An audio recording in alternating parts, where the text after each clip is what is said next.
Dude, don't trip, B. We're fine. It's all good, dude. Let's get our heads right and have fun, regardless. It's okay.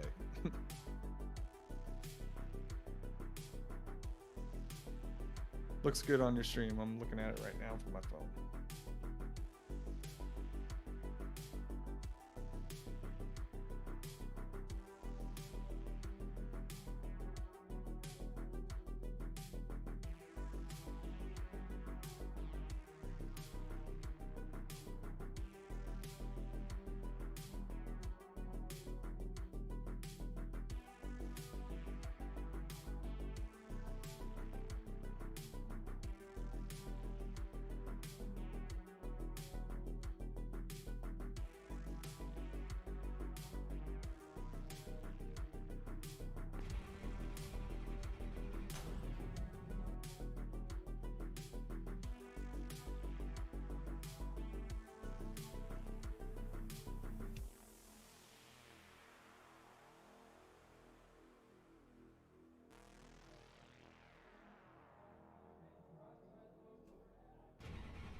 I am. I don't know if you saw my messages right now. I think I wasn't muted.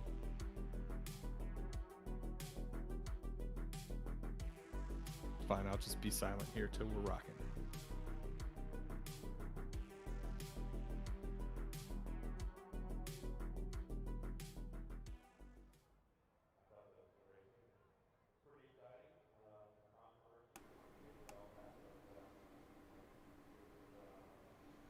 What's going on there, guys and girls? Repeat back with you. Man, we've been hyping this up for the last several weeks, and now it is time. Joining me in the booth, going to be the one and only BeWater. A bunch of y'all remember him on console, and now over here on the iRacing side.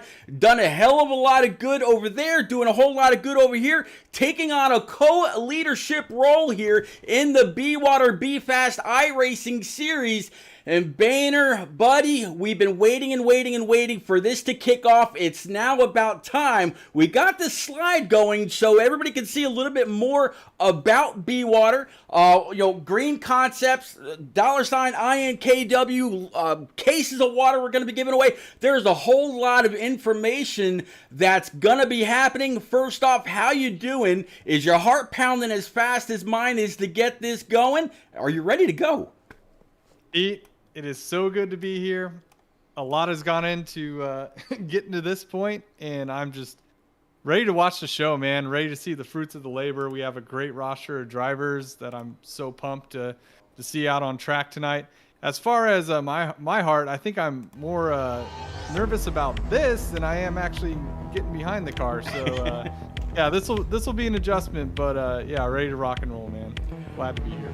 Well, we've got an exciting 9-week season coming up. Unfortunately, due to a little bit of technical difficulty, we may not be able to show every bit of the qualifying like we wanted to do. But when it's all said and done, we're going to be setting our top 2 for Daytona. We're going to get to racing under 2 30-lap duels. I'm going to pull up the information now about those duels, how it's all going to be set. Right now, I'm showing the prize pool over $2,000 is going to be given out courtesy of the sponsorship deal that you were able to work out with Green's Concepts, owner, operator, and distributor for BeWater. Do you want to tell us about that? Yeah, BeWater, man, those guys have been so awesome to me, and we've kind of built a relationship, over the last 3-6 months here, and they've been so supportive with all the iRacing stuff, and we wanted to give them a league. That's what we're doing. They put a bunch of money up for us, which is incredible. And so yeah, just to kind of touch on the league itself, I know with that first pamphlet, there's a lot of money on there. Basically, we're gonna have over a $2,000 prize pool, as you said. We have over 55 drivers registered. We can have as many as 64. There's going to be both an A main race each week, a B race each week. We're going to have all sorts of prizes in each race, as well as a prize for a viewer each week. So everyone stay tuned for that this week. And yeah, I mean, 500 big ones to whoever ends up winning this thing after 8 races, which is pretty cool. Yeah, $500 for first. I'll actually go back to that slide right now. As soon as this decides it's going, that's right, I gotta take that away. But yeah, looking at the schedule, so tonight we've got the duels. So like I mentioned, 2 30-lap races following normal qualifying, just like you'd see for an actual Daytona race. And then it's going to be separated into those 2 duels. Inside, or I'm sorry, the first duel will be made up of either the odd number or the even number, and then the second race, the opposite of who ran in the first one. And the top 30 or 34 will automatically know that they're racing next week for Daytona. They don't actually have to race their way in for that B main, and everybody that races, whether they're in the A main or the B main, everybody's racing for very, very important points because it's going to guide them through for the rest of the season. That's right, Pete. So after we do our duels week here, which is obviously how we'll set the field for this first race, the top 30 in points will automatically be moving on to the A main in each race after that. So definitely want to do the best you can here this first week to hopefully get yourself locked into the show in ensuing weeks after that. But yeah, schedule, we're going to have solo qualifying. The front row is going to be set for next week with the top 2 positions. After that, the duels are going to be set based on how they do in that solo qualifying. 14 cars from each duel will advance, not including the 2 drivers who already did, which will give us 30 cars. And then there will actually be the 4 fastest times from this initial qualifying who did not transfer through the duel will also lock their way in. So we'll have a 34 card field after tonight, and then we'll have 9 guys able to race in next week. So if everything hits the fan for you in this duel or your favorite drivers, don't worry, they'll still have a shot next week to get in the main show. All right, so we got a little bit of time. You talked earlier about, somebody out there is going to get something special. BeWater claims to be America's favorite or only artisan water. I've got that promo that you sent out a while back talking about who BeWater is and what they're offering. I hope some people out there paid attention because it could pay off big for them later and maybe even scoring a case of BeWater. Mm-hmm. Yep. Let's see who's thirsty. Once we get into our prizes later in the show. Looking forward to doing that for the first time here. So yeah, that's gonna be cool. But yeah, Pete, I think they're gonna. How much time do we have here? We got about 5 minutes till they're gonna launch into their solo qualifying. So we got a little bit of time here if you want to go ahead and share that video, a little more about BeWater and our gracious sponsor here for this league. Will do. So y'all want to know exactly who BeWater is? We're going to go ahead and check them out. Again, I hope you pay attention. It could be worth a case of BeWater. The BeWater BeFast series, brought to you by Green Concept.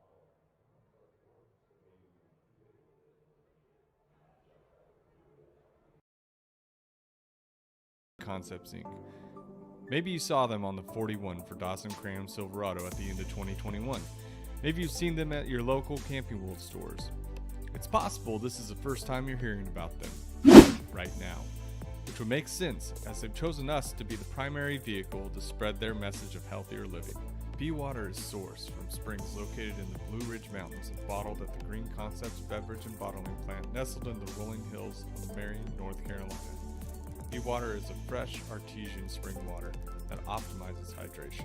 To To purchase your first case of BeWater, please visit their website at www.bewaterbu.com.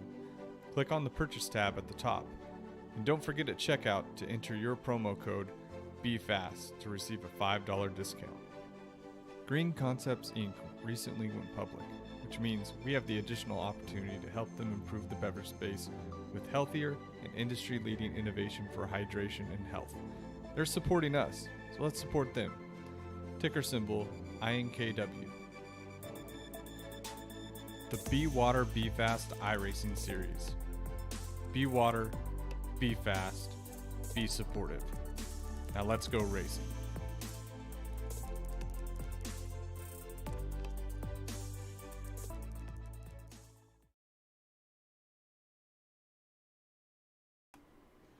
All right, so there you go. A little bit more information, just like I got out there a little ways back once most of the information that we needed was solidified.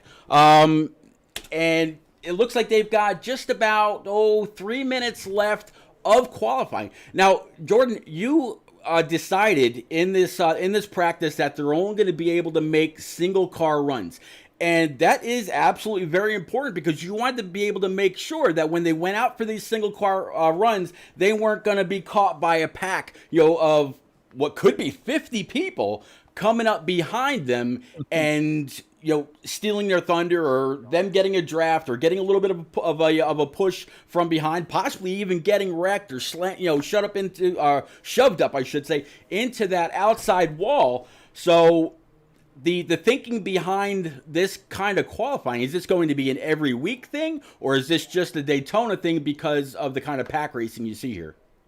No, the practice is set up this way, and we have qualifying actually starts in a couple minutes, so they'll have 10 minutes to all go put down the best lap they can. But yeah, it'll be solo runs here. I found that it was actually kind of tricky putting a fast lap down in these ARCA cars. The way the yellow line works at the bottom can really cost you some time depending on how you touch that, as opposed to other cars. So wanted everyone to have a chance to go do some solo runs and practice here before we move to qualifying, because as we covered, qualifying super important for your chances to go ahead and make it in tonight. So they'll have 10 minutes to qualify here shortly. Maybe we can tag along and look at some of those laps and see how everyone's doing. But yeah, that'll kick off here in another 90 seconds. Yeah, I tell you what, watching the scoring pylon on the left-hand side of your screen, Jeff No just recently joined the lobby, so he's going to be car number 47 so far. And before he gets down to the bottom to complete his second lap for practice, I'm sure there were only 3 measly tenths. That's what, a bumper, or maybe a little bit more between the first place guy, which is Mr. Davis, all the way back to Jim Coey, or old Papa Coey, NNR Coey from back in the day. So now 40, 46, 47 people getting in. As you said, qualifying is going to start here in about 35 seconds, give or take. It's getting down to crunch time. Like you said, qualifying laps here are going to be huge. Who's going to, wrap the track up high? Who might try to push it a little bit too much? We've seen these cars get tight during the practice races. And also, who's going to be able to hold that steady wheel, not go past that yellow line going in the turns, which will scrub speed? Who's going to hold the line the steadiest, closest to the yellow, and bring it home for a pole, knowing that they're starting next week in one of the most favorable spots. You can push, you can be pushed in this race. It could be very, very hazardous to do that. But man, you could side draft in these bad boys. You could do anything you want to do. It's a whole lot of fun. Yeah, looking at practice as it wraps up, we had the top 5 was not, or top 4 was not separated by a thousandth of a second. So that's how tight it's going to be for qualifying here. Front row's a big advantage, gets you locked in to the big show. So I'm excited to see how tight this actually is when they actually all are out there running their laps. And I think some of the guys are getting on the track now, Pete. If we can catch them. I'm going to try. Unfortunately, due to that technical difficulty, I don't know if I'll be able to catch them. You'll definitely see them as they come across the line on the scoring pylon, but I may not actually be able to watch their lap as they go. I'll certainly try to keep up with them. Sure, no problem. It looks like the first guy on the track is going to be Corey Kobe here, so he's out there making his run. Once again, these guys do have 10 minutes to get out there. I don't think there's going to be a big advantage to whether you jump out right away or, at nighttime here. It should be pretty equal whenever you go out. But, yeah, we'll see how they do, man. I'll try to keep my eyes peeled a little bit here. Shouldn't be anything too crazy as far as qualifying goes.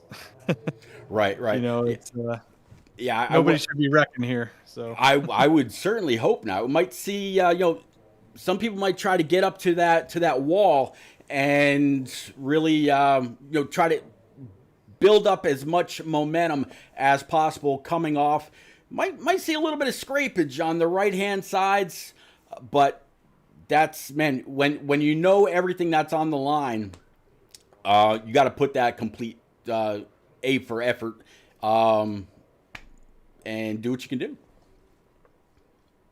Yeah, I think definitely the way to do this is to run the top your first lap, and then go ahead and bring it to the bottom. Like I said, it's kind of tricky here in solo car qualifying in these ARCA cars. You definitely want to be on that yellow line, but it's also very, very slick, as I learned in some of the practice sessions that I was doing with some of the guys throughout the week. So I see everyone primarily running the top on their first lap, which makes sense, and we should see some time start to tick across here shortly. Absolutely. So far, you mentioned Corey Kobe was the first one to go off, so naturally he's the first one on top of the scoring pylon so far. He's got the 70 of Smith right behind him, and as often or as quick as I can rattle these names off, look at them. They are adding one after the other, and you're about to see 47, possibly more cars come out. Take time. I believe that the full roster has almost 60 cars.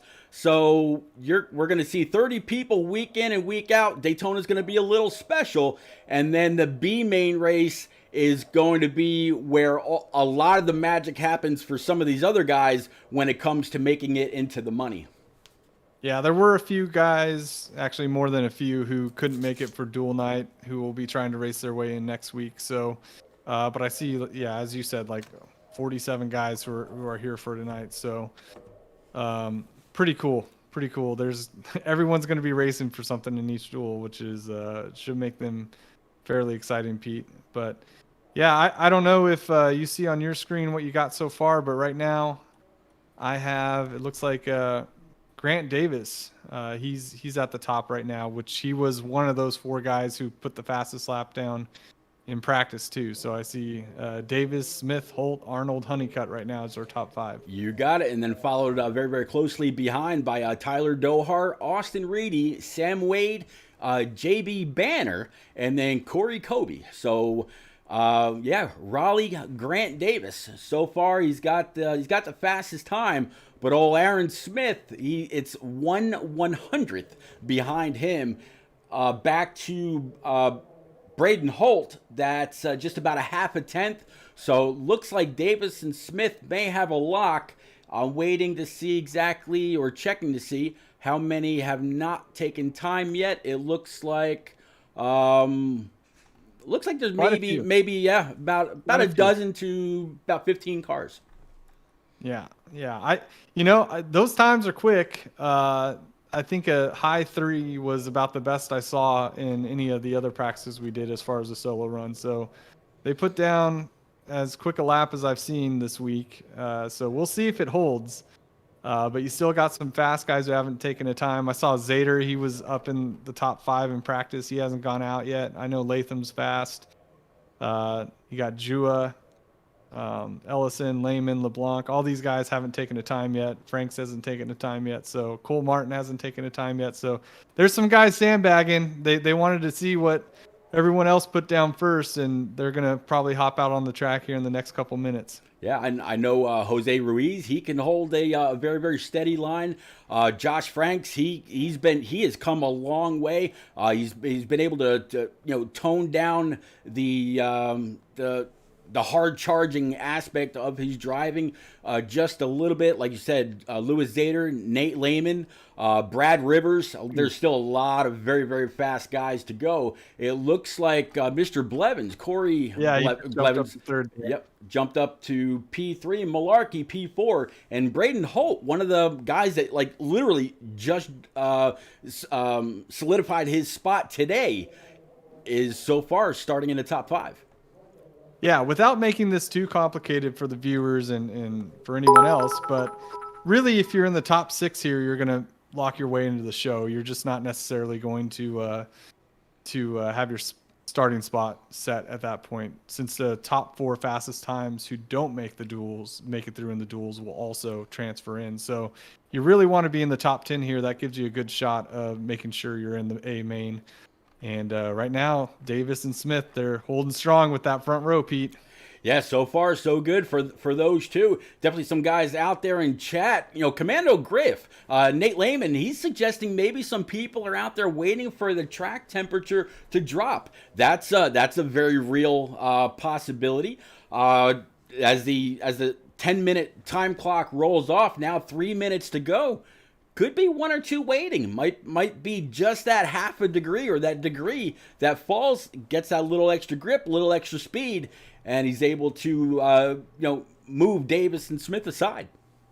Zader just jumped up to P3 now, so he's in that 3rd spot. I don't think it's going to make a difference at night, Pete. I tested this to make sure it was fair for everyone. But yeah, I mean, in some official races during the day, if you wait to the end, you might pick up a little bit, but not going to make that big of a difference, if any difference at all, here. But yes, every thousandth, as we're learning, counts. So Davis and Smith holding strong. Blevins and Zader put in their laps. Zader less than 1,000th over Blevins into that 3rd spot. So I think everyone's put in a lap except for Rivers and Lehman now. So yep, Rivers and Nate Lehman. So, Nate's actually the one that commented and said, waiting for the temperature to fall. So we'll have to see if that actually works out for him and he's able to move Davis and Smith behind. Again, Louis Zader, old CGMX Rose, he's no slouch. Corey Blevins, Malarkey, Holt, Arnold, again, Josh Arnold, he can race with the best of them. John Honeycutt, he's got his own series going on right now with some very, very big plans in the future. Ellison just got bumped down to P number 10, and it looks like Ruiz, I had mentioned, hadn't completed his 2nd lap. He just bumped up to P6. There you go. So he's right now in that last guaranteed spot as far as making the show. So with Holt, Arnold, Honeycutt, Ellison probably all in pretty good shape too in Dohar. So those guys got to be pretty happy with their laps. But the happiest, Pete, definitely Davis and Smith. They got 1 more minute to sweat out here, and they'll be locked into the front row for next week. Yeah, I definitely hope that Nate Lehman and Brad Rivers, they didn't wait too long, because now under a minute with mere 50 seconds left on the clock, they've got to do what they've got to do. Hopefully they judge the clock properly and they're able to get that get that lap in. Definitely appreciate everybody for coming out, hanging out, chatting up. Appreciate the follows. You're about to see some great racing, and everybody wants to start in the BeFast, BeWater, or BeWater, BeFast iRacing series. A lot of cash on the line, a lot of pride too, Boehner. I think this is the first real league that I've come across that has an actual corporate sponsor solidly behind them with over $2,000. We're welcoming 2022 by giving away $2,022 worth of cash, not to mention prizes. That's right. And qualifying just wrapped up, Pete. So Grant Davis, Aaron Smith, congratulations to those guys. They got it done. Front row for next week. Zader, Blevins, Malarkey, Ruiz, Holt, all in good shape as well. Rounding out the top 10, it's going to be Arnold, Honeycutt, Ellison, and I believe Tyler Dohar, or he might be 11th. But yeah, very cool. So we got that done. Now these drivers are going to hop in for the first heat. So this is everyone who qualified first, third, fifth, seventh, and so on. All the odd drivers will be gridding up right now, and they're going to get ready to rock here in another 30 seconds, Pete. Yeah, a little bit longer to go. We're gonna kind of watch them as they load in. You gotta love that 47 old Lightning McQueen. I believe it was Lightning McQueen looking car. It might have been the 42 rather. Yeah, 42 of Louis Zader, and it kind of brings Yotes to my mind. You know, constantly saying I am speed. Well, Zader, he's gonna be starting on that outside. He's gonna have some great pushing help from behind him with Braden Holt, Tyler Dohar, Jay Banner, Enrique Quinones, and then Logan Joyner. On your inside is going to be Raleigh Grant Davis, Justin Malarkey, John Honeycutt, Austin Reedy, Corey Kobe, Brad Herman, and Jeff Lednam. So quite a bit here.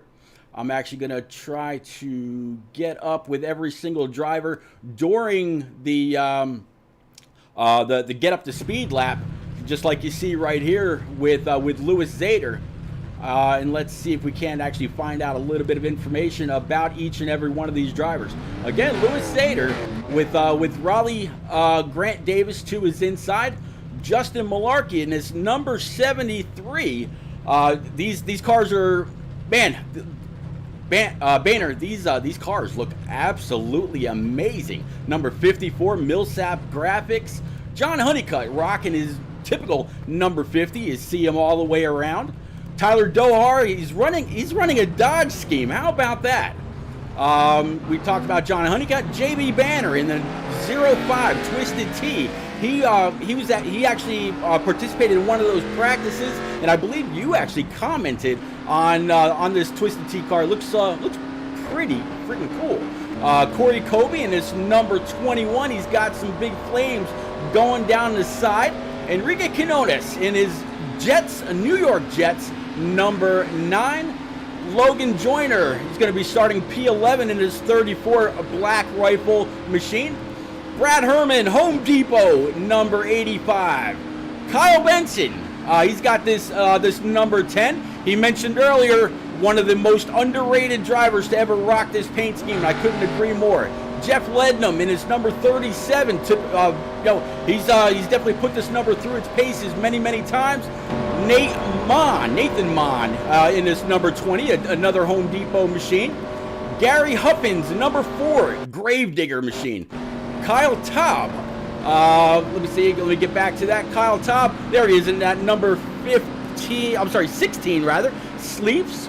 Cole Snyder, P19 in that 24 DuPont car. And then Stan Carnathan in this number 82 BeWater BeFast.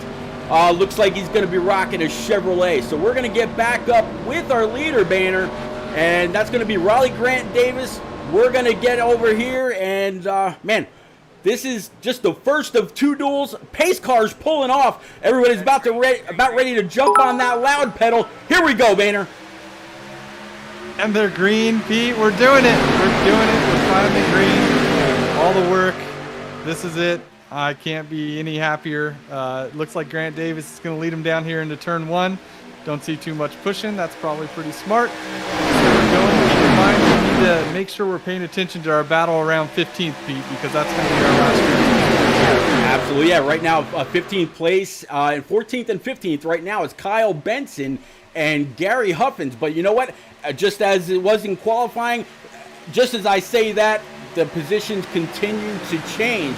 So it's gonna be a lot of fun. Shad, I see you out there in chat, buddy. I definitely appreciate the bits. I'm not ignoring you, I promise. But man, there is a lot on the line here as well.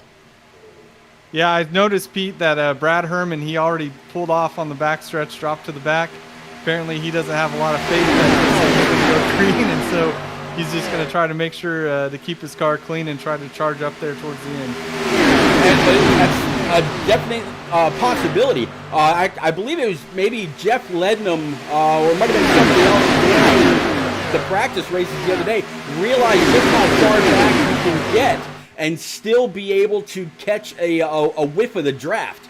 So you can drop back a little bit, but you got to be careful. You cannot lose the draft, because even in packs like this, too wide, it's not like in any other track where if you fall back, you lose it. You could just maybe hope for something to happen, maybe a buddy to fall back and pick up on you or something like that. No, if you lose the draft here, even though they're running too wide, they will come up and they will lap you, and it can be done within 30 laps. Yeah, I also noticed Gary Huffins, he just dropped to behind Herman. So you got a few guys who are looking to stay out. Herman fell ways back. I was worried about him, but got the field back really quick. So a couple guys back there are just riding, making sure they miss any wrecks. They do have one fast repair tonight, but that doesn't mean you want to use it. It's a short race. You get caught up in a wreck, that could be it. Yeah, you don't want to have to use that fast repair. You want to keep that in your pocket.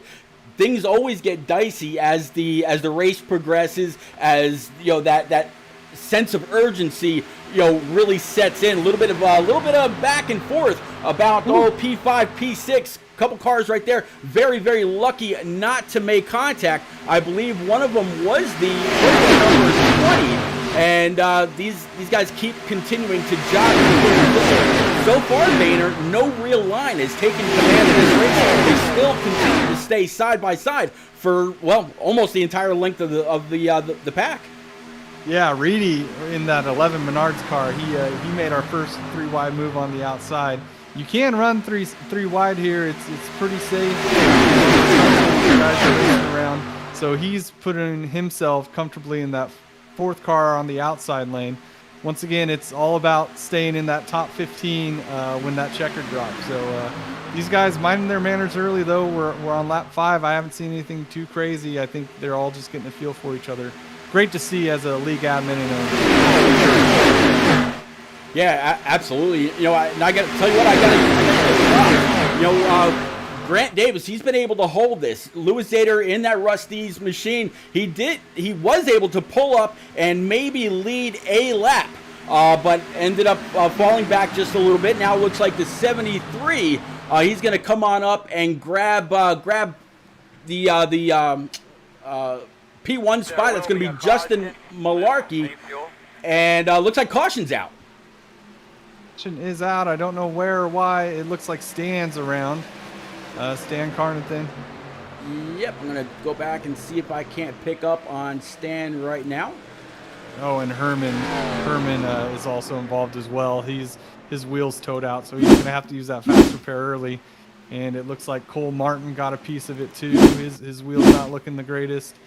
Yeah, looking. So some of these guys going to have to use a fast repair. Yep, looking at it right now on track. It didn't come up with the full.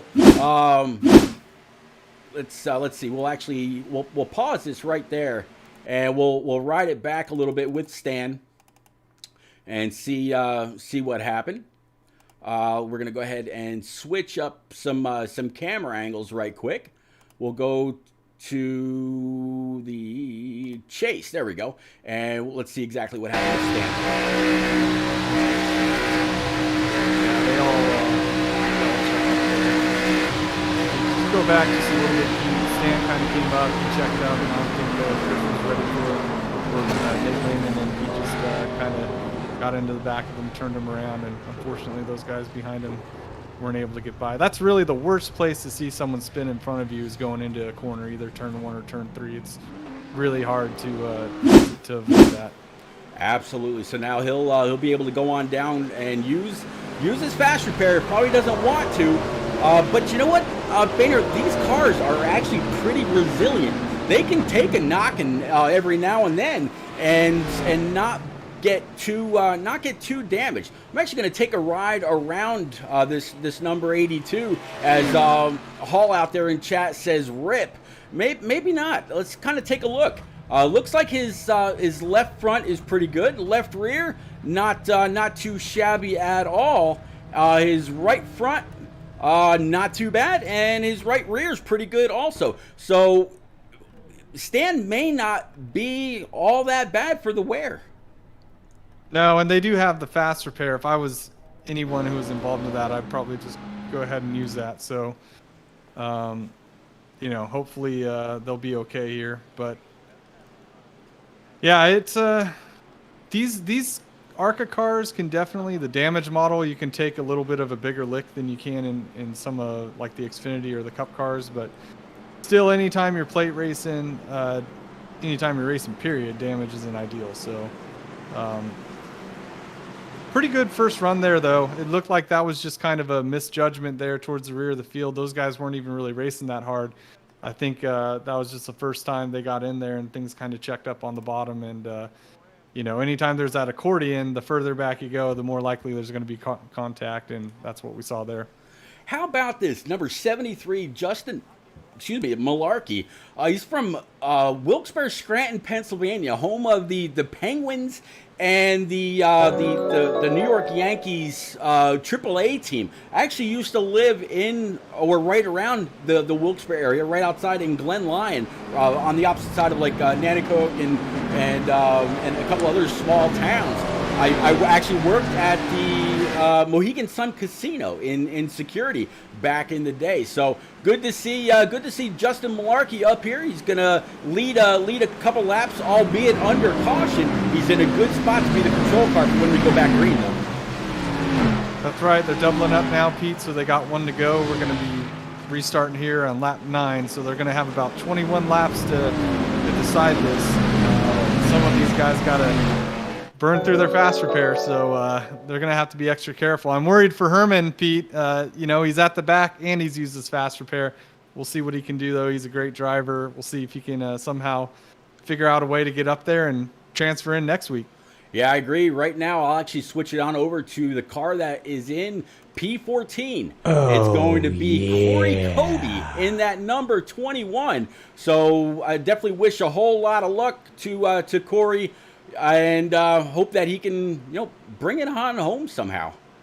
Yep, as long as Grant Davis stays in the top 14 as well, it'll be the top 15 driver. So he's right now up there running in second place since he's already got himself locked in. So as long as he stays up there, it's going to be P15 is what we're looking for as our last transfer spot. There you go. So P15 is where you want to be or better in order to move on through and know that you are solidly in the Daytona races when we kick those off on January the 10th. Again, right around 8:30 Eastern. Be there, be square. It's going to be a whole lot of fun either way. Huge field is on the way, and we are back on the loud pedal banner. 73's control car, hard on the throttle. Yep, good restart, good clean restart again. These guys giving each other plenty of space.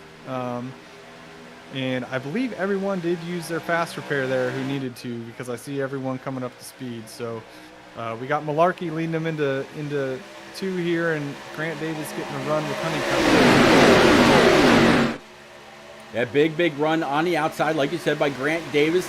He took the pole, so he's already solidified in. He is just running for a BeWater BU duel trophy at this point. He knows that he's in the show next week. That's right, and locked into the front row, he can get experience at the front of the field.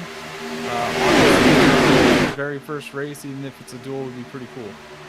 Absolutely, and most of all, he knows that he's starting up front. He's not just in the field; he will be the control car when the green flag flies for Daytona 1 week from tonight. So this is great experience for him as well up front, controlling the flow of the track or the pack, I should say, and finding out just how much of a bump he can either take or give to keep himself up where he needs to be when all the chips are on the table at the end of next week's race.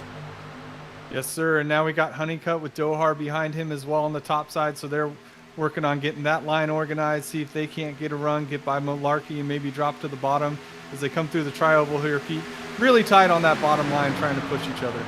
Yeah, one thing that I noticed about the practices that were put on, people were getting better and better at keeping their right side tires right about that seam. That way you're keeping the cars on the bottom pinched down, and you're not washing up too far up. You're getting a better feel of exactly how much speed there is, and you're not losing too much time by using up more track than you absolutely have to. Yep, 2x2x2 heading into 3 here. Once again, we've stayed basically double wide. I think these guys are content to ride around right now. Pete, log some laps again. Everybody's in the field here, so everyone has a shot still. Now Grant Davis kind of looks below, gets on the yellow. Looks good though, didn't go below it. Now he's trying to move to the front with Zader. Yeah, and that Lou Zader is definitely one person that you can trust to either judge the front end of that Rusty's Chevy and pull it right to the back bumper of the 25, or maybe even give him a little bit of a love tap on the back end. As long as, and this is something that you covered in the driver's meeting, as long as you don't lock, you pretty much save yourself a great possibility of being spun. The front end of these ARCA cars and the rear end, they do not match up in any way, shape, or form. They are very, very pointed, and man, if you end up too far to the left or too far to the right, you run the risk of sending someone either into the outside wall, collecting a whole lot of cars, or sending someone into the infield wall and possibly ending their night prematurely. Yeah, sorry, I got squirming there because Honeycutt was all over the 73, and I could see it start to bobble and weave. And they made it work up there on the top, but man, I think about ninth on back checked up because they saw what I saw there last time on the back stretch. But as I say that, this time down the back stretch, there goes Malarkey. He's dropping back down in front of Grant Davis. Now Honeycutt's going to take you over the top down here. Yeah, a whole lot of trust from that 50 of Honeycutt. Now Honeycutt has the 77 of Tyler Dohar in his rear view mirror. Tyler, again, he's a great one to be able to hold the wheel. He's actually runs his own series now here on iRacing. It's the Filter Time eSpark Xfinity Series hydrated by our sponsor, BeWater. And you'll be able to catch them this Wednesday night right around 9 o'clock. They're running their race number 3 from Michigan. Seems like whoever Honeycutt pushes ultimately has a great shot of taking the lead. 73 is going to drop on down, or maybe stay in front of that 50 and maintain the lead just this time in that middle line. Yeah, I think that top line, if you have a good pusher, you can get clear of the bottom line if you time it correctly off the corner. So I think Grant Davis, he's content. I think he'll stay there as long as he can, Pete. I don't think he's bottom like you might see in other cars or other series. I think he's going to ride there, and it'll just be a matter of these guys more in the middle of the pack. Like I'm looking at it's Lehman in that 15 car, and these guys. It's going to be a matter of when the guys behind them decide it's time to go. You've got Lehman, Lednam, Kyle Benson's back there. Stan Carnathan's got his fast repair done. He's up to speed. You got Kyle Taub. You got Herman. So the question is going to be, when do these guys decide to flip the switch and possibly make a third lane and get up there? Well, I believe when you feel like you need to create that third line, at that point you're saying it's time to go. Maybe you still have that fast repair in your back pocket. You don't want to be the one that takes a great green flag or run away. We've had one little incident earlier with Stan Carnathan. By no doing of his own, he ended up getting rear-ended after having to check up a little bit. But you don't want to be the one to create the big one and possibly take someone's chances of making the big show or having to force them to have to race their way in next week. Again, the top 14, top 15 here will advance through, so they don't have to race in order to race well and finish well there to lock themselves into the show. That's right, Pete. And so it's still looking pretty calm at the moment. This doesn't shock me. I think the guys in the top 10 here, they're not going to be too anxious to go up, make it 3 wide, or try to win this thing. I think where Bailey's running in that 88, I think those guys are content to be right there. But if they see another lane coming, don't be surprised if they go up and try to block it. Yeah, I mean, you've got to try to do what you can do, but at the same time, you don't want to make that late block come on up and collect somebody that just doesn't have enough time to check up. Boehner, we are still side by side, 10 rows deep. Yep, everyone's in the thick of it. This has been really good racing, Pete. You know, I'm not shocked that it's been. It looks calm to us, but these cars are pretty sketchy. So 2x2 doesn't totally surprise me here, Pete. But like I said, we're coming to 12 to go, and when are those guys? And now Bailey's going to the middle.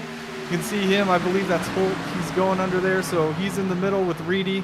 They're going to try to hang him out on the top lane, and you got the 10 car falling through. And so now we're starting to see some of these guys try to work their way up, Pete. Yeah, they say there's no way that I'm going to be able to work those spots. Here comes, like you said, the 88 of Tristan Bailey. The man is not known for taking it easy. When he says it's time to go, he pulls the trigger and he goes. They are 3 wide, 34 up into that wall. Looks like just a couple of straight, no real damage, but he's got some help. He's got two 20 number 20. No, one's an 85. The other's 20 Home Depot cars. But Boehner, at some point you're going to say, man, I have to go. As long as we're running side by side, 7 or 8 rows deep, I'm not going to make up any spots, and I have to be in one of those solid spots. I don't want to risk falling back to a transfer position. Yep, and I think that's, you know, as I was saying, I think Tristan and Reedy, they realized they needed to go ahead and start to try to move through here before the guys behind them did it. So they're working their way up through. One thing that was nice, I know he scraped the wall there. I did that a few times in practice, and guess what? With this damage model in these ARCA cars, not a problem. So he's back up to speed. He's running still in that top 15. And some of these guys saw how, you know, 3x3, they're lifting a little bit, but now we're 3x3x3, Pete. They head into 3. Yep, 3x3x3x3 going into turn number 3. Boy, that was. Oh, the 10 car just got in the wall too. Herman did a great job to lift and give him a second. Carnathan lifted. They're all straight, and we're still 3 wide at the front. Yep, still 3 wide at the front. 25 has the solid lead. Behind him is going to be Lewis Zader, the 73 of Justin Malarkey, and the 88 of Mr. Bailey. Looks like Reedy lost a little bit. Great hands. Great hands. Oh, man.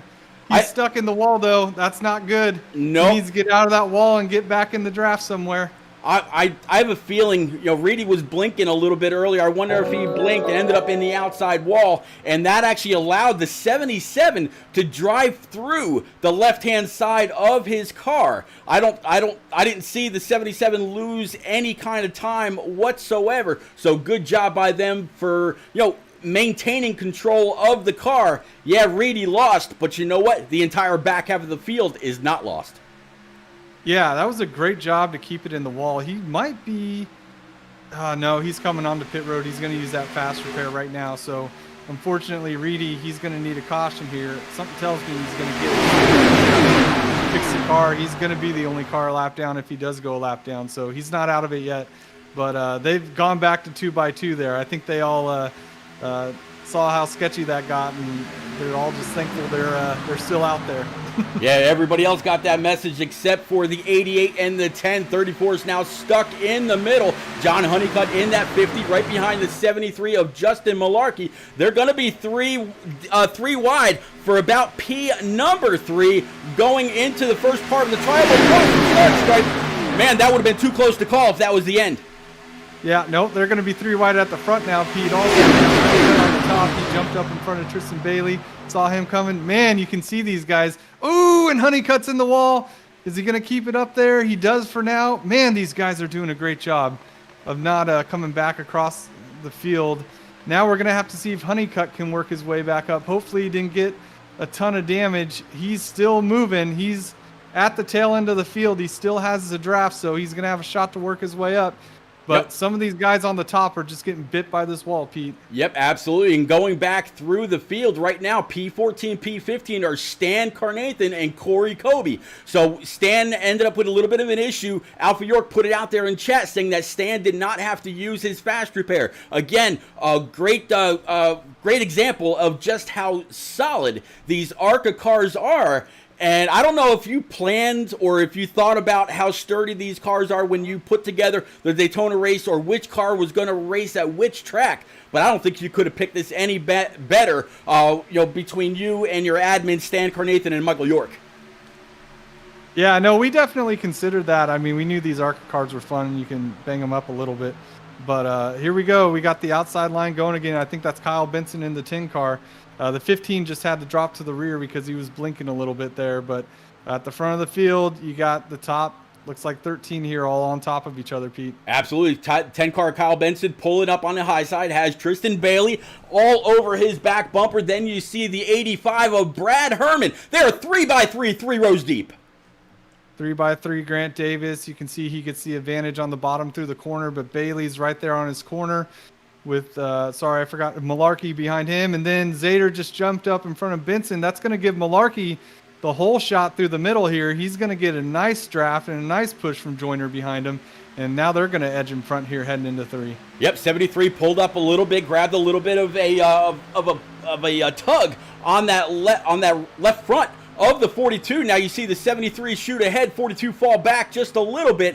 And when the 42 moved up, that made the 10 car check up, and that also put the 88 into that outside wall just a little bit. 3x3, one more time for the lead. Also for 4th, 5th, 6th, 7th, 8th, and 9th. The 20 and the 85, both of the Home Depot Chevrolets, they're top line, bottom line. 94 is going to fall back a little bit. 77 and that 82 now of Stan Carnathan working his way up. He's going to be the 5th car in line on that high side. My God, Pete. I don't know if they're going to make it. I think we're coming to 4 to go here. And, man, these guys at the front definitely do not want to wad it up and lose their spot. I see Corey Kobe. He's sitting in a great spot. He's P15. He's got no pressure except Honeycutt's coming from the outside. He's right now in the last transfer spot, has a little gap to this lead pack in case they wreck. But right now, he's our last bubble driver. Absolutely. He's got Enrique Quinones right in his rearview mirror. Kyle Taub, and like you just mentioned, John Honeycutt, Cole Snyder, 19th, and Cole Martin right now in P number 20. But Pins in the wall. Yep. Pins in the wall. He kept it in the wall. He's going again. Man, these guys have done a good job. He got spun by the 50 of Honeycutt. Don't know if that's going to cause a caution. And the yellow is out. Caution is out. I think that's going to probably put us in a green-white checkered finish here, Pete. I think with 3 to go. Yeah, that's going to be it. John Honeycutt just had nowhere to go. He slightly tagged the left rear of the 10, put the 10 up into the outside wall, and he unfortunately went around. I don't believe that's going to give too much damage to the 50 of Honeycutt, but right now your top 15 as they run. Raleigh Grant Davis, Justin Malarkey, Braden Holt, J.V. Banner, Lewis Zader, Logan Joyner, Tristan Bailey, Nicholas Pressey, Brad Herman, Nathan Mon, Stan Carnathan, Tyler Dohar, Jeff Lednam, Corey Kobe, and old Q-Dog, Enrique Quinones. All right, so he's sitting in the best spot. Nobody should have to pit here, but some of these guys who tag the wall, I imagine, will come in and use their fast repair if they are not in that top 15. We're going to have one shot at a green-white checkered, and then after that, Pete, that's going to be it. So if a caution comes out after the white, it's actually going to let them all come to the line, but if it comes out before that, that'll be it. But, man, this has been an awesome first duel. Yeah, I mean, 3x3. We saw a little bit of that in practice, and we know that the bottom line here around Daytona, it does have some bumps. So they are doing a phenomenal job keeping that car pinned to the yellow line as best as possible. 3 deep, multi-rows, to go. Banner, my buddy, this is a whole lot of fun. Man, my right leg's sitting here just bumping up and down. I just noticed. Yeah, this has been super intense. When they're 3x3 at the front like that, knowing what's at stake, you just don't want to wreck. But at the same time, like I said, I think it was with about 12 or 10 to go, some of these guys started trying to work their way forward, and unfortunately some of the guys in the top lane either got a little bit of contact and sent into the wall, or just kind of got into the wall themselves, got a little loose. But we'll see if Benson and Honeycutt, we can see if these guys can try to rebound. I mean, it's going to be a tough mission to try and get back into that top 15 where they're at now. Absolutely. Big hello to the one and only Frozen Toes out there in chat. Definitely appreciate you there. Cape, good to see you as well. Looks like Cape says, let's go 10 and 88. So he's rooting on Kyle Benson and Tristan Bailey. But, man, what a great race so far. Somebody said something about one of them cutting down a tire. Not quite sure if that was a thing or not. But either way, man, let's go back live and see exactly what we've got in store. Yeah, Grant Davis, Justin Malarkey, Braden Holt, all up here at the front, Louis Zader. These guys have all taken really good care of each other this whole race. Logan Joyner as well.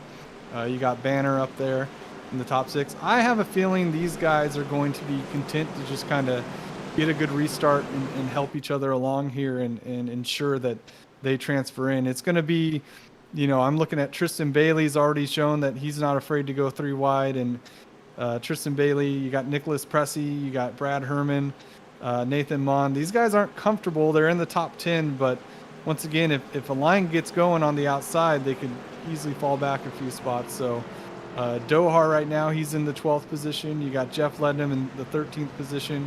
Corey Kobe, he's ran a really smart race, kind of kept it out of the pack, but kept him in a transfer spot. And then it looks like Kyle Taub or Enrique Quinones is going to go down on last transfer. It's actually in the 15th spot. So, man, it's going to be we might have to go back and watch a replay of however this restart goes in that middle of the pack if we're looking at the front. Oh, yeah. I mean, everybody's moment of desperation behind, the top 14, or top 15 is at its peak. They know that they've got to go. We saw Tristan Bailey pull the trigger a little bit ago and make a way up the middle with a little help. I think he might have, because of the position he was in, I think it might have been a little bit of side drafting on both sides. And he was able to slowly but surely work his way up the middle. Tristan Bailey right now, he is starting P number 4 on the bottom behind the 34, I believe that is, of Logan Joyner. A little bit of a gap, so it might be setting back just a little bit. Everybody here wants the best possible position when it comes to Daytona next week. They absolutely want the best possible position, but they also don't want to be sitting here for a week wondering if they're going to make it into the main show or not. So, you figure if you're the 4th car in your lane, you're going to be safe. But you never know, Pete, because if you're 3x3 by 3x3, that 12th, right? So. But everyone behind that is going to be looking to make a 3rd or possibly even a 4th lane. So how do you weigh the benefit of that, the pro and the con of knowing that you're racing next week versus getting after it now to have a great starting spot in that same race, so you don't have to race your way in, back on the loud pedal, 3 laps to go, green, white checker, the one and only of its kind in this race. Don't forget, ladies and gents out there in chat, we've got one more duel coming up after this one. Zader giving the 73 a little bit of a bump, got him squarely side by side all the way back. All the way back. Like I said, these front 4 rows, 5, 6, 7 rows are all side by side. And then you got our transfer position battle right now. Kyle Taub has it from Enrique Quinones as they're checking up both lanes here. And now the 46 is looking to the middle. There's the move. Yep, he's going to try to get into a transfer spot. I am back in the Martin. Yep, I'm back riding right now with that 16 of Taub. The 10, he's going to shoot the middle as well. 16 is going to have no help behind him. He just has to let him go. Oh, 16 just got spun. That's going to be the end. As of right now, if we they're going to race back, Cole Martin. Race back, Pete. They already got the white. They're all racing back. All right, so I'm back up here. We're still going. Tristan, he just got into the back of Banner, and now they're all wrecking. Oh, man. This is going to be whoever can limp it through and get it back. Oh, my God. All right, so 73, 25, 54, and the 42 of Louis Zader to his outside. The guy that started on pole right now running P2, Justin Malarkey right now, though, he's got a mirror full. Do they try to check up? Do they try to go for the run? 73 is going to go to the outside. Zader's going to go with him. Side by side at the line. It looks like 25 is going to go ahead and grab that. Raleigh Grant Davis goes from taking the pole to taking the first dual W. And Pete, I don't know who's going to come back in 15th here. We got cars wrecked trying to make it back to the line. You got Nathan Mon, he's limping across. It's showing me as he's in 11th currently. Yep, they continue to move on right now. Stan Carnathan, right now it's showing Stan Carnathan just came across the line in P15. JB Banner in front of him. Brad Herman, Nate Lehman, Kyle Benson, Cole Martin, Cole Snyder, Nathan Mon, oh my God. Logan Joyner, Enrique Quinones, way to come on through. Jeff Lednam in that number 37. And then, of course, you just saw a great battle there between Lewis Zader, Braden Holt, Justin Malarkey, and Raleigh Grant Davis. Look at that 82. It is tore up. The front tire was off the ground. My God, Pete. I didn't get the results quick enough, but hopefully you got them there. That was crazy. We had guys limping to the line trying to get in that transfer spot. And, when you asked, how do you balance it? I was about to say we're going to find out. And clearly some of the guys felt like it was worth trying to go for the win there. And, unfortunately the 09 got turned, looked like off the 88. And that just created the big one. And then a really crazy situation coming to the line. So let's see. Do you have the results, Pete? Do you still have them in front of you? Nope. Because the second heat has started, it's all gone. Thing. But you'll be able to go back through the stream later, and I rattled off 15th up. Man, okay, Pete. I think we're heading to Heat 2 now, and I needed a break, and we're not going to get one. We are not going to get one. 100% right. So let's go on up with looks like Aaron Smith. He's going to be the first one to get on the loud pedal this time. He's going to be rocking that number 70 machine. Let's pull up a little bit of extra info regarding these drivers. He's from Hollywood, South Carolina. Then we got Corey Blevins in that number 48. Josh Arnold, old J-Pa, rocking the very, very familiar 22 Shell Pennzoil. Then we got Michael LeBlanc in the number 19. Oh, Spam, remember that. Blake Sperling and the old NNR Spurl. Good to see him out here. He's rocking an old Steve Park throwback. Sam Wade in that number 14 Cincinnati Bearcats machine. Timothy Latham, and then Drew Ballesteros in that number 40. Michael York, the number 5 Kyle, number 5 BeWater machine. Expert Racing, Joshua Franks in that number 7 SRT. James Kerr sitting back here in P number 13, rocking a number 75. Zach Meredith, old Bills legend, rocking his number 17 Millsap Graphics car. Terry Radford in his Rowdy Energy number 60. Jeff No, the number 6 Mark Martin Valvoline Ford. Drew Jua in his number 41 Target car. Bobby Anderson in the number 18 Interstate Batteries car. Matt Boone in this number 38 Coca-Cola car. We're going to catch back up with our leaders. And man, we're about to get on that pedal one more time. Pace car's about ready to pull off. We've gone through the field. Here we go one more time, Banner. Grab a drink of that BeWater, get rehydrated, and let's go racing. Here we go. Duel number 2. I can't do this again, Pete, but I'm going to try.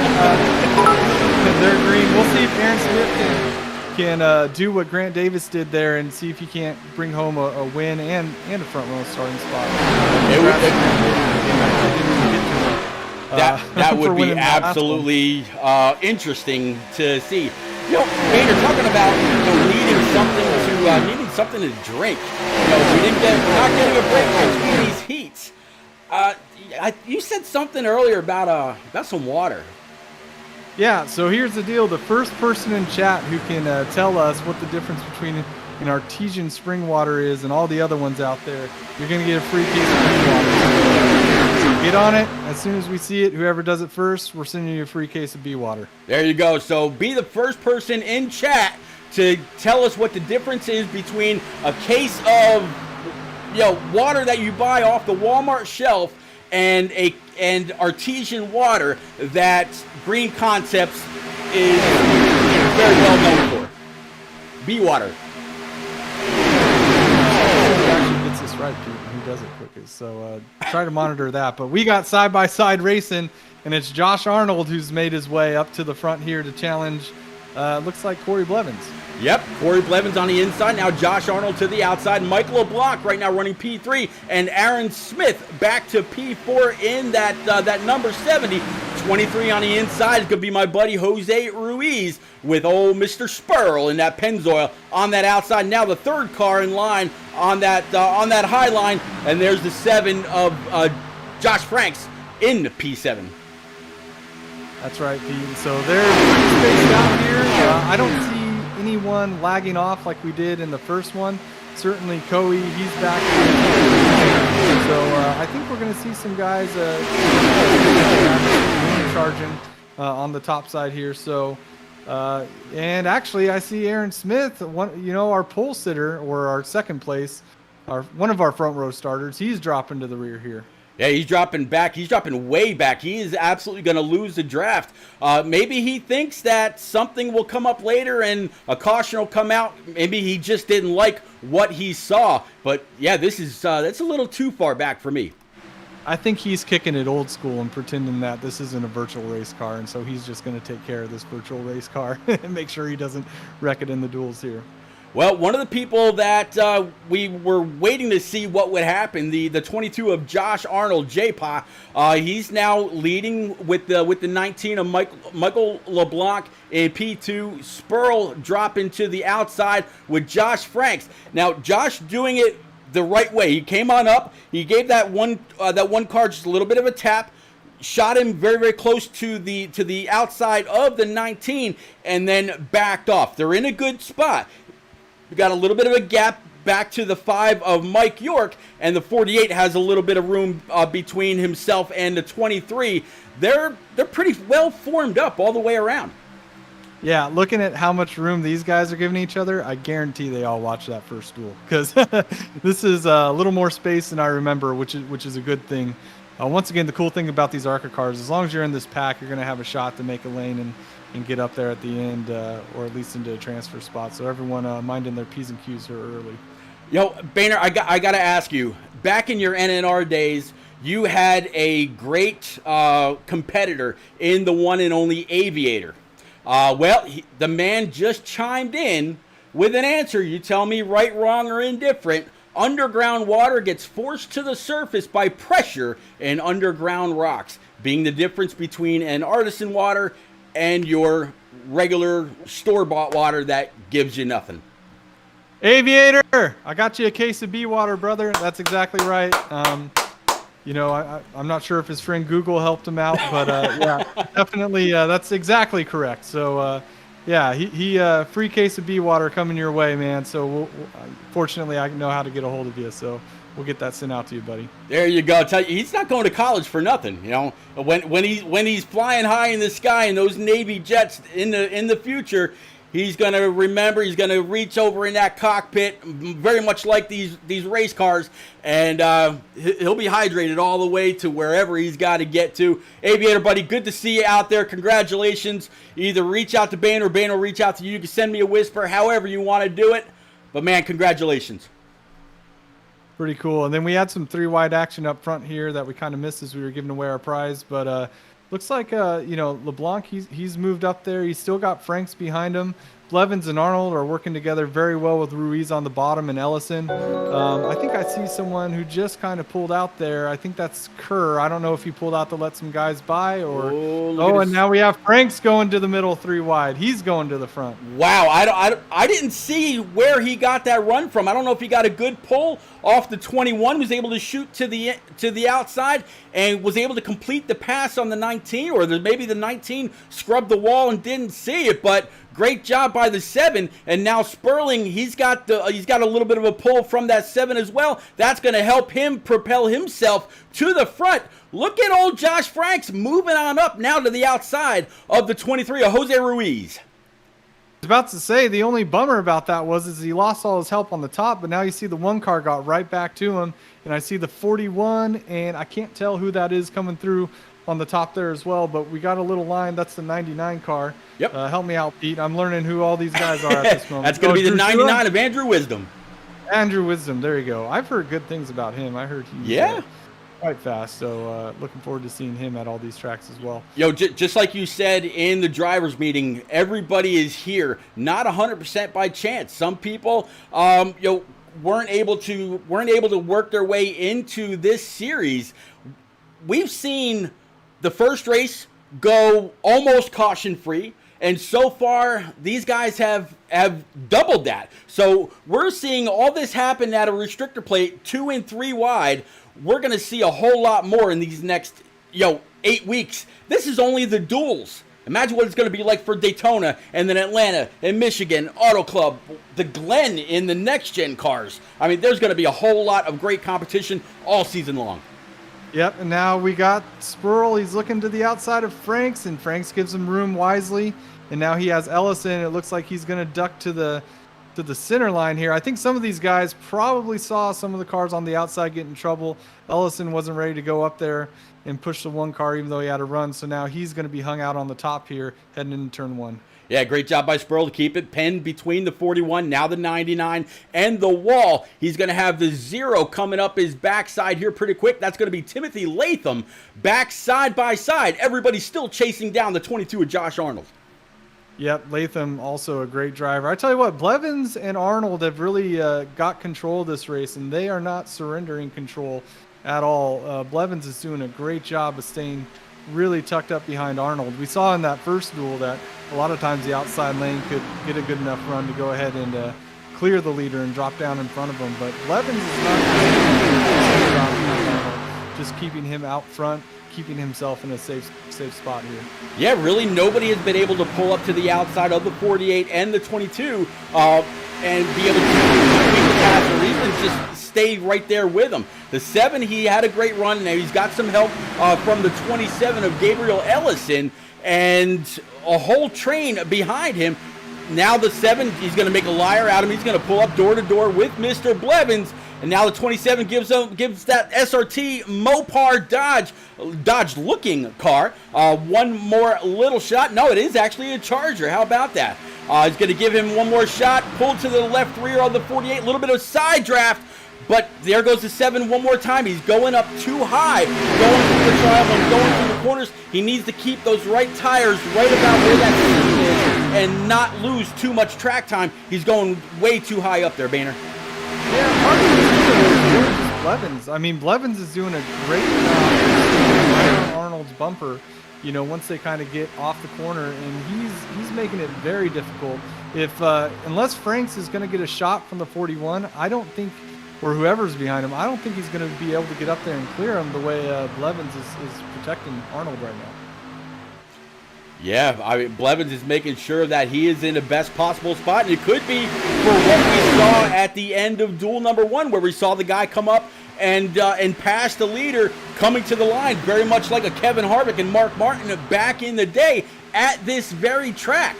So 48 could just be biding his time, say, hey man, I will sit here and push you, but when it comes to coming to the line, all deals are off. I want that spot. And we'll have to see if Josh Arnold has anything to say about it. Now side by side, 7:22, 48, 23, end of 41. Yep, and that was a perfect example of what I was talking about, Pete. As soon as the 7 got next to the 48, he went up and gave Arnold a shot. The 41's doing a much better job of staying right on the 7 now, though, and so I think these guys eventually might win out on this outside lane. Wisdom's really tight to the 41 as well, so these guys are starting to make a little ground, and there goes Blevins again. It's not going to matter this time. Franks is on his way. Yeah, Frank's on his way. 41's giving him a shove for all it's worth. Can Josh Franks actually hold on to that kind of a shot? One car up into the outside wall. I think it was the double O. Not 100% sure right now. Might have been also been the some old Grandpa Coey. Yeah, he's fine. He's fine. He barely got it. He's still up there. And now it looks like Franks, he might clear him, but he's not gonna ease. J-Pod not easily gonna give the shot in this. We're gonna have a caution. Big wreck. Man. Who's gonna miss it? Great job, Stout. Oh my God. Good job, Stout Whiskey, missing that. And then, oh man, a lot of these guys, Blevins. Let's actually stop this right here and take this back just a little bit. If it was me, I would say, Josh Arnold had a chance to check up and allow the 7 to come in. It's by far nowhere near the move that he would have had to make. But hey, man, we're talking about some big cash possibly too. We're gonna go ahead and play it from here.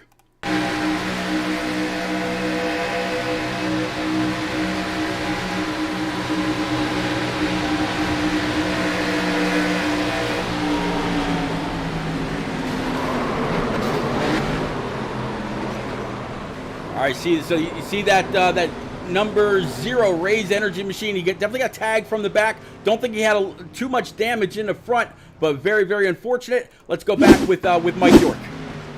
Looks like Mike is able to check up for the most part, avoided everything in this BeWater BeFast number 5. You see the 0 that came to rest. Good job by Mike York. Let's go. Let's ride on board with Terry Radford.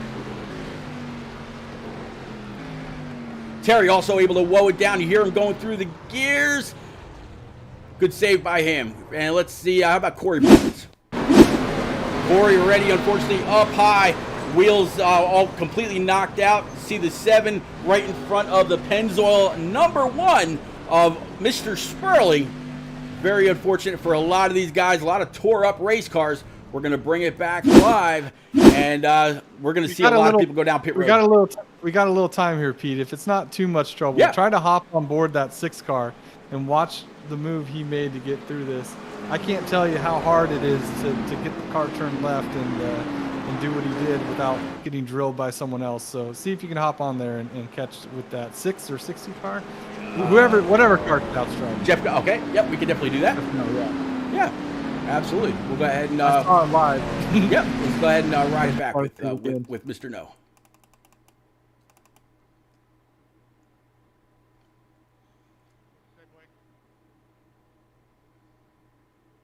Some cars going down pit road. Bringing it back side by side. Everybody's woed up. I have a feeling we're going to see old Mr. No drive his way through this thing in this Valvoline. All right, so let's switch this up just a little bit here. Let's ride on board. Here we go.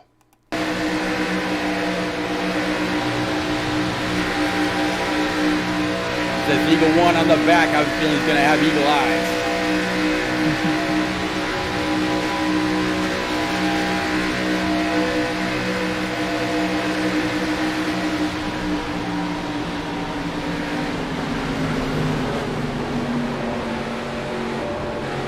We still got some time here. Absolutely, great job by Stout or Jeff No to go low and miss it all. He didn't go low and lose control. He kept it under. That could be a great move for Jeff a little bit later on. Yeah, Coey did a great job getting through that also. I mean, really everyone who got through it that was behind it, that didn't get a piece of it, did a really awesome job. Through all that, Drew Jua is now our leader, and was J-Paw, I guess he got through it clean enough because he didn't pit or anything, so he's still on the front row here. Jose got through it. Matt Boone's now up to 4th. We got Gabriel Ellison. He's been up there all race. He got through it. He's running 5th. Then it's Hammer Man, for those of you who knew him on Xbox, with Michael LeBlanc, and then Coey's going to be in 7th. Jeff No, he's going to be, we were just praising him, he's got himself in a good spot now in 8th. Zach Meredith, he's in 9th. We got Samuel Wade in the 14, he's in 10th. Then it's going to be Jaden Gimbel, Byron Jones, I'm sorry, and then Drew Ballesteros, James Kerr, and then in our last transfer spot, it's going to be someone around there. I can't really tell if it's a double file. Yeah, right now the number 60 for Terry Radford is in 15th place, as you just mentioned, Drew Ballesteros, and this number 40 sitting P14. And yeah, like I just mentioned, this number 60 Rowdy Energy Toyota is in that final transfer spot. Something to definitely keep in mind too, Pete, as long as Aaron Smith is outside this top 14, it's only going to be the first 14 because, Davis, he had stayed, near the front of the field. Oh, we're going green. Let's just go green. Top 14 is what you want right now. That's right. So everybody's leading, everybody's following. Drew Josh Arnold, Jose Ruiz, Matt Boone, and Gabriel Ellison. That's going to be your top 5. Looks like someone might have missed the shift. I had to do a little bit of jockeying, but able to keep it up. Matt Boone's going to line up right behind his buddy, a guy that he's been, these two have been going after each other in the Turn Down for What Xfinity series on Tuesday nights, and now they're nose to tail around Daytona going for the start of a great cash prize at the end of this 8-week season. Yeah, not mistaken, Pete. I think they've won like 4 out of the last 5 restrictor plate races in that series. So they're very familiar with each other. They're familiar with being at the front of the field, and I'm sure they're confident working together. So we'll see if those two just kind of keep it glued here and keep themselves in a good spot for this duel. Absolutely, all the way back. It looks like top 5 positions, all side by side. Then a little bit of a break back to the number 18, I believe that was, or it might be the 81. But it's going to be that interstate battery a little bit further back. Bobby Anderson unfortunately had to come to pit road when they went green, so I'm not sure, but he's going to need another caution to get back in the thick of it as you see the field blow by him right now. Yep, everybody going by. He's now his only hope is to hope for another caution, and it was actually the 81, not the 18. And yeah, it is Jaden Gimbel on that bottom side. My bad there. Sorry, I thought it's have Gimbel here. I think he's running like 12th, so yep. I think it was Anderson, but I could be wrong. We're still learning all these schemes, folks. Nope, I was wrong. It's a 75 of James Kerr. Another one that just barely made it in by the skin of his teeth to get in here tonight. Had to send him the invite to iRacing with like T-minus 5 minutes to go or whatever it was. But man, unfortunately, I think I got to correct you again because I see Kerr up here too in the front of his back. Oh, so boy. I think it was Anderson, but anyway, he's going to need a caution. And needless to say, though, Pete, if he gets a caution, if he can get back on the lead lap, we saw what happened in the last duel. I mean, the last 7 guys to limp across the line in the top 15 made it. So he's not out of it yet. No, he's not out of it at all. And guys and gals out there in chat, if you want to be in with it as well, just the same as the Aviator 1, if you go to my About section down below, you'll actually see a link there for the BeWater BU website. And through there, you can actually choose to purchase your own case of BeWater. And they were nice enough to go ahead and create a promo code for everybody just within this, within these races. So if you're a driver and you go back and watch it later, or if you're out there now spectating, go to BeWaterBU.com, click on either a subscription service, which is $27.99 a month for a renewable case of BeWater with the promo code of BeFast, or non-subscription service for $30 with that same $5 off. I ordered mine. Aviator's going to be getting his. Boehner, he's like a religious zealot for his BeWater. Every time he's on camera, he's sipping the stuff. And not only that, if you're into stocks like I am, if you're into crypto or regular business, whichever, across the top above the SDK Gaming logo, you see Now Trading INKW. If you've got a Fidelity account or whichever, look them up. Right now, they are still a less than a penny stock. In fact, I think this morning when I looked, they were trading at like 0.006. They went up 7% today, Pete. So I'm happy. But definitely check them out. Yep, definitely want to go check them out. Throw 30, 40, or $50 at them. Keep the investment. They've got some big wins they will be launching a hemp water, a body nutritious hemp water. wrecking Oh, Pete. yep, I see Wisdom's around. Wisdom, and I believe that was going to be Byron as well. Yeah, that was another accordion effect there. They, racing for that transfer spot. I mean, we got 7 to go. Guys were getting antsy, and we had some guys check up, some guys not, and unfortunately the 99 went around. So he's gonna. I don't think he hit anything hard, so he's gonna get it back in gear here. And I didn't see anyone else really get collected, but that was the break Bobby Anderson needed. So hopefully he'll get a free pass or a wave around and actually have a shot here at the end. Yep. I'll back this up just a little bit further, but yeah, you see them 3 wide. You see the 19 low, 81 up high, and the 99 in the middle. So from here on out, let's find out exactly what happened. 81 tagged the outside wall, 40 kind of followed him, and so far looks like he might be leaning on that 14 a little much. 14 got squarely, had to check up, nowhere to go, and then a 97 or 99 got tagged from behind, and that was unfortunate. All she wrote. That is one big thing here, Boehner. You think Daytona and Talladega, you're on the throttle all the time, just going as hard as you can go. These guys are actually off the throttle more time than they are on. Yeah, or at least partial throttle. A lot of partial throttle when you're in a big pack. Maybe some trailed braking. But yeah, I mean, you can't just hold it wide open, otherwise you're going to run in the back of people. So yeah, it's pack racing. It's not the same as anything that's not a restrictor plate. But yeah, that was just one of those pack racing deals. But fortunately, like I said, for Wisdom, he's going to have a little bit more time than just a green-white checkered here to try to work his way back up through. Yeah, absolutely. So right now your top 10 is going to be Drew Drua, Josh Arnold, Jose Ruiz, Matt Boone in that number 38 Coca-Cola card. Big shout out to Matt Boone. I was working on a few of the final touches, or fine-tuning touches, I should say, for tonight's race. Earlier, I followed him around Bristol and the Glen and whatnot. So big thanks to Matt Boone for allowing me to tag along during some official races. That way I made sure that we got the best possible product out there for us and for our sponsors, Green Concepts and BeWater. Big thank you to those guys. Yes, sir. Huge thank you for all they're doing. Yeah, certainly they're supporting this, so any support you guys can give them will be much appreciated and just lead to much bigger and better things in the future. That being said, James Kerr right now is holding down our last transfer spot, Pete. He's in 14th.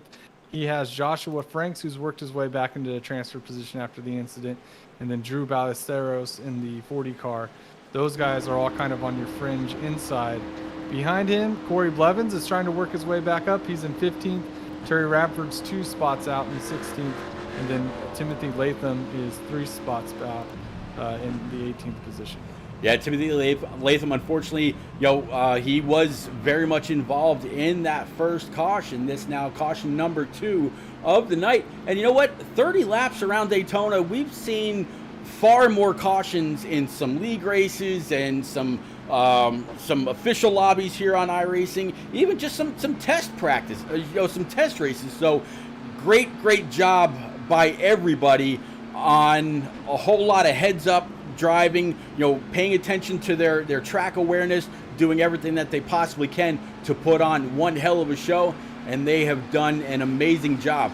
So, Boehner, right now, Josh Franks in this number 7 Mopar Dodge Charger. He's sitting in P14. Terry Radford right behind him, and that's not Sam Wade. James Kerr, rather, in that number 75 Interstate Batteries throwback. Up on that high side. You mentioned a little bit more time for some people to work their way to the front. Is it all out from here, or do you pay attention to that bigger picture conversation that we talked about at the end of race number 1?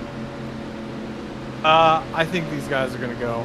There's going to be 3 laps to go here. Sorry, I think, Pete, on your ticker it's showing the time remaining instead of yeah, it is. The laps left. But no big deal. We'll get that cleaned up for next week. But yeah, there will be 3 to go when they come to the line here. So not a green-white checkered, so caution can come out and they can at least get one more shot at restarting it. But Yeah, I think it's go time, Pete. Everyone's going to be trying to fly up through the field. I won't be surprised if we see some of our guys in the 5th row try to work their way into a more comfortable position near the front. This duel's been a lot calmer, though, Pete. Not nearly as much 3-wide racing, so it might get antsy since these guys haven't done it yet. Well, Cape out there in chat saying, think we will see some fireworks with a big old question mark after that. And then Kyle Benson riding along. He's saying Heat 1, the best one, to be honest. And Cape coming back. That's a bold claim, Cotton. All right, so this 41 target car about ready to get on that loud pedal. 22 of Josh Arnold to his outside. Looks like 23 of Jose Ruiz going to give that 41 a big old shove. He's going to be able to control this. And, yeah, it's go time and already 3 wide, about mid-pack. Yeah, I don't know if we got on too early or not, but we'll have to look at that. Now we got a caution. Darn it, Cody spun around, so I don't know who got through it, but I think uses fast repair. That's too bad. Also, so not sure who's going to be too banged up here at the end or not, but definitely a lot of guys got caught up in that.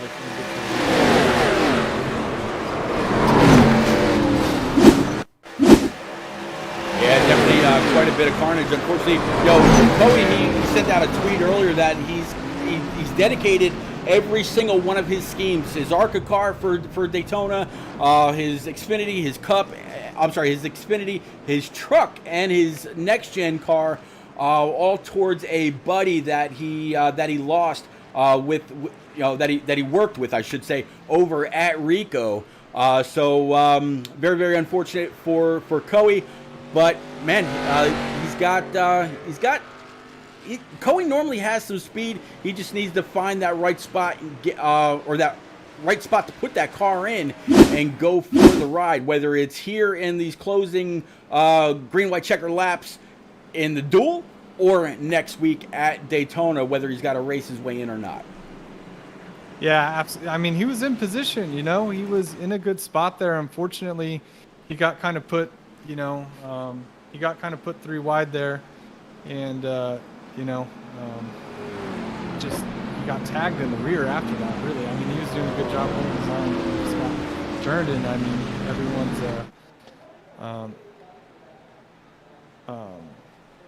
yeah, it's just unfortunate there. Yeah.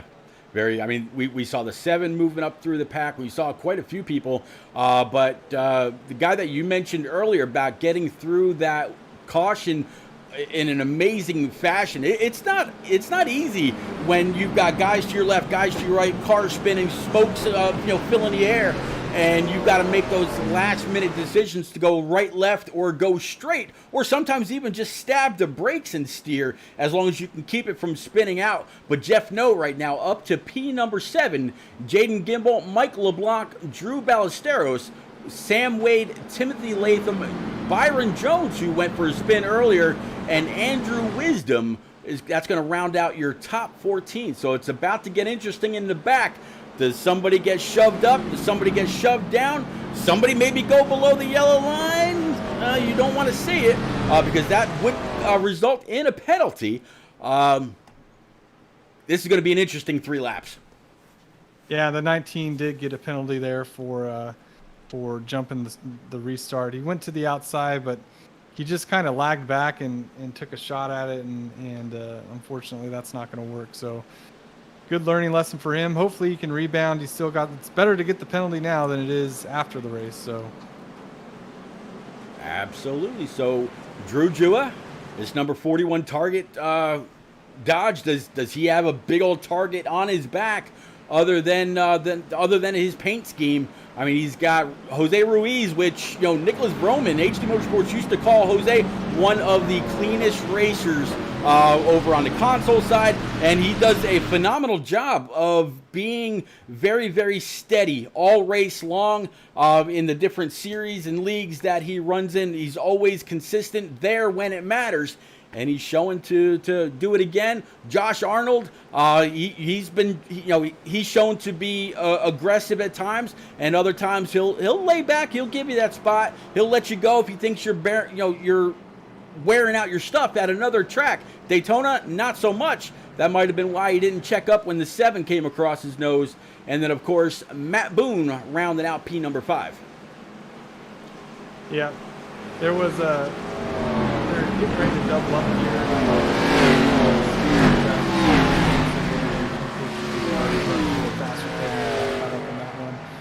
Pete, there's going to be some banged up cars, so it's going to be a lot more interesting for these drivers trying to be in the top 14.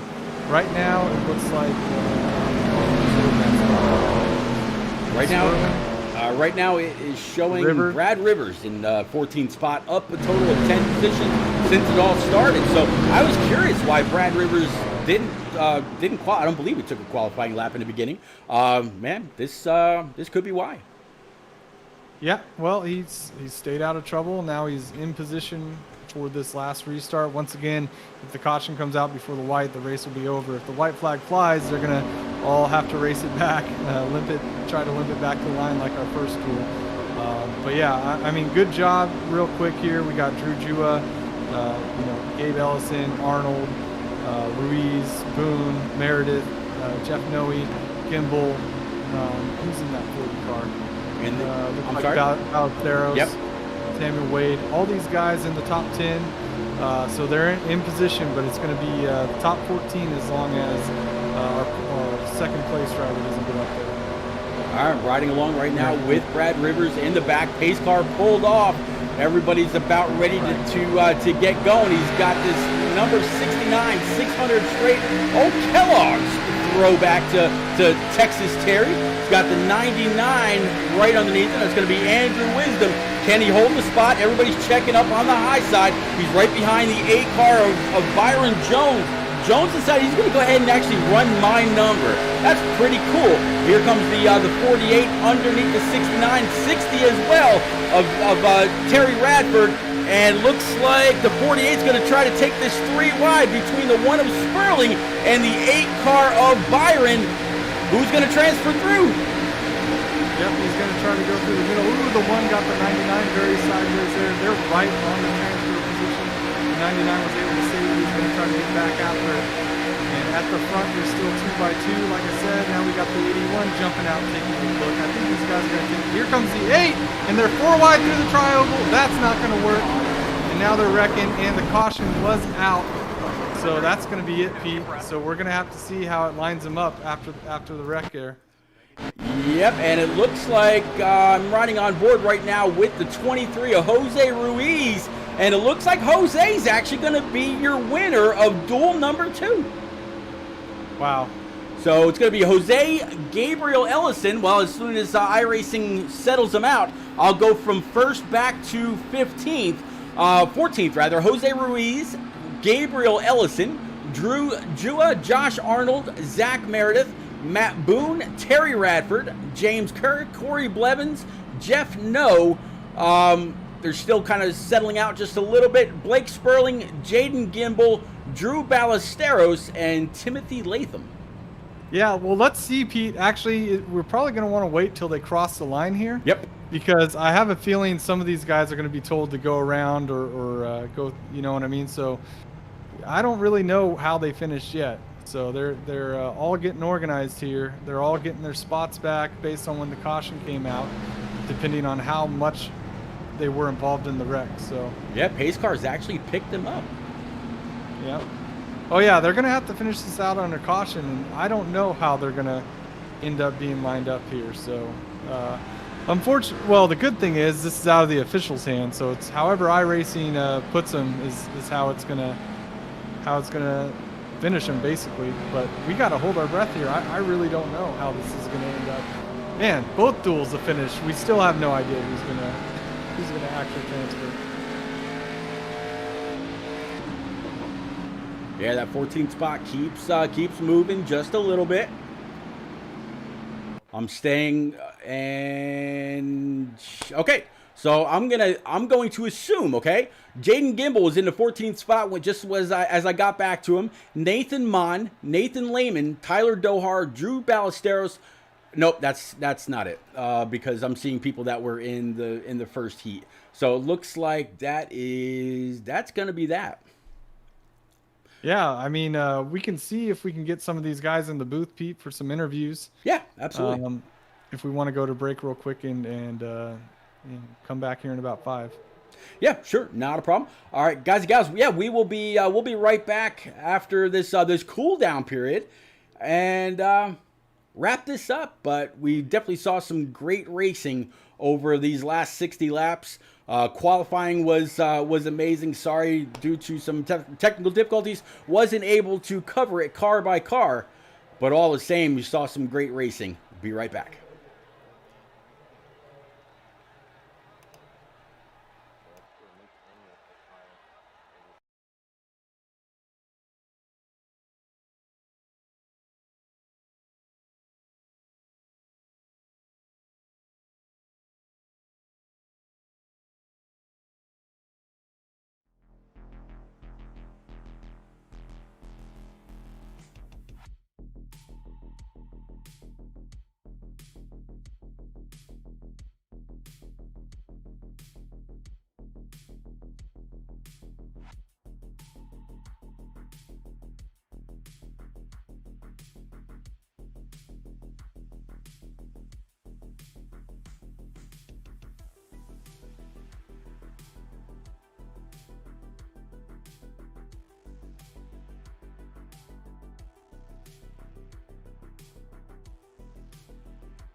All right, guys, we're actually going to go ahead and leave it at that, but I definitely hope everybody that came out, hung out, was chatting it up, and kept us company. Definitely appreciate every single one of you.